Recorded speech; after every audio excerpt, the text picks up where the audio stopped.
रूपाली एक मॉडर्न घराने की लड़की थी। निर्मला के बेटा राहुल के साथ इसी रूपाली की शादी 1 महीना हो गया है। और रही बात रूपाली की, वो तो अपने मायके में कभी खाना नहीं बनाई थी, क्योंकि उसका शौक बस पढ़ाई में थी और वो खास करके मॉडर्न घराने की थी। उसे किचन काम का ज़्यादा जानकारी नहीं थी। निर्मला के घर की अपनी रस्म के अनुसार एक नई नवेली दुल्हन 1 महीने तक कुछ काम नहीं करती, पर 1 महीने बाद उसे रसोई संभालनी होती है। और जैसे अपनी बेटी की शादी 1 महीने पूरा हो गया, तो निर्मला ने अपनी बहू रूपाली को बुलाया। देखो रूपाली, तुम्हारा शादी को 1 महीना पूरा हो चुका है।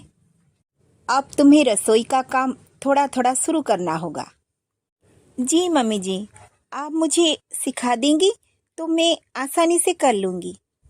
वो क्या है ना मम्मी जी, शादी से पहले मैं तो हमेशा हॉस्टल में रहा करती थी, इसीलिए मुझे रसोई के बारे में पूरी तरह जानकारी नहीं है। ठीक है बहू, चिंता करने की कोई बात नहीं, तुम धीरे धीरे सब सीख लोगी। लेकिन याद रखना, मैं रसोई के काम में बहुत स्ट्रिक्ट हूँ। अगर कोई रसोई का काम बिगाड़ता है तो मुझे बिल्कुल पसंद नहीं है। ठीक है मम्मी जी, मैं पूरी तरह ध्यान रखूंगी। तो ठीक है, सुन लो, एक काम करना, कल घर में राजमा बनेगा और तुम ध्यान रखकर आज रात को राजमा भिगो कर रख देना, ठीक है? ठीक है माँ जी। पर सासू माँ के कहने अनुसार रूपाली तो रात को राजमा भिगोना भूल जाती है और सुबह लगभग 5 बजे के समय रूपाली की आंख खुलती है और तभी उसे याद आता कि उसकी सासू माँ उसे राजमा भिगोने के लिए कहा था। और वो जल्दी से भागकर किचन में जाती है और राजमा भिगो लेती है। फिर निर्मला जब किचन में जाती है तो अपनी बहू रूपाली को आवाज़ लगाती है, रूपाली बहू, जरा इधर तो आओ। आई माँ जी। जी माँ जी। क्या हुआ मम्मी जी? अरे मैंने तुम्हें राजमा भिगोने के लिए कहा था ना? हाँ हाँ मम्मी जी, ये देखिए ना, मैंने तो राजमा भिगो दिए हैं, लेकिन ये राजमा तो भीगा ही नहीं, ऐसा कि ऐसा पड़ा हुआ है। अरे राजमा तो अभी तक अच्छी तरह भीग जाना चाहिए था। वो क्या है ना मम्मी जी, मुझे लगता है राहुल खराब राजमा लाए हैं दुकान से। अच्छा, एक आइडिया है मम्मी जी, हम आज के बजाय कल राजमा बना देते हैं, ठीक है मम्मी जी? हम्म, हो सकता है। अगर राजमा अच्छा होता तो अच्छी तरह से फूल गया होता। कोई बात नहीं बहू, तुम एक काम कर लेना, इस राजमा को फेंक देना और दूसरा राजमा भिगो देना। जी मम्मी जी।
और थोड़ी देर के बाद निर्मला घर की गुरुजी आ जाते हैं और निर्मला गुरुजी की स्वागत और सत्कार कर लेती है।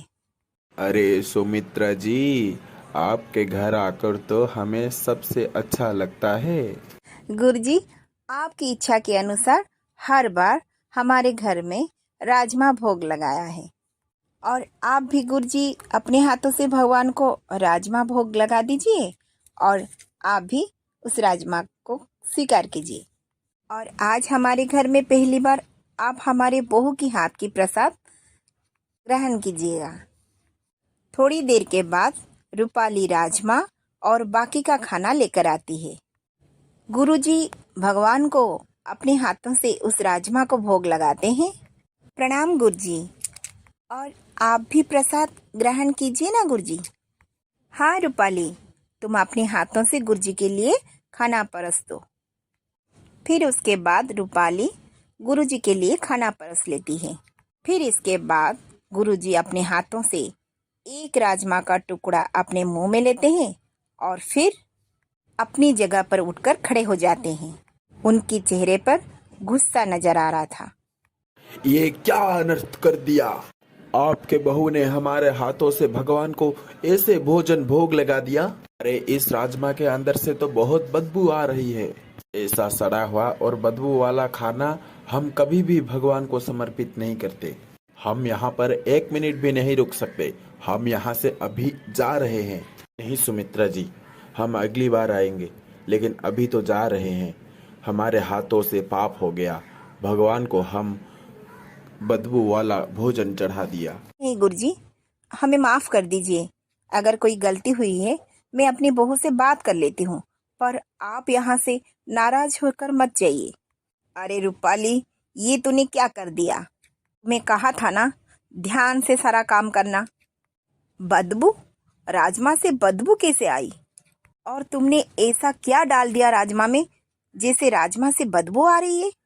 अरे हमारे घर में ऐसे कभी नहीं हुआ।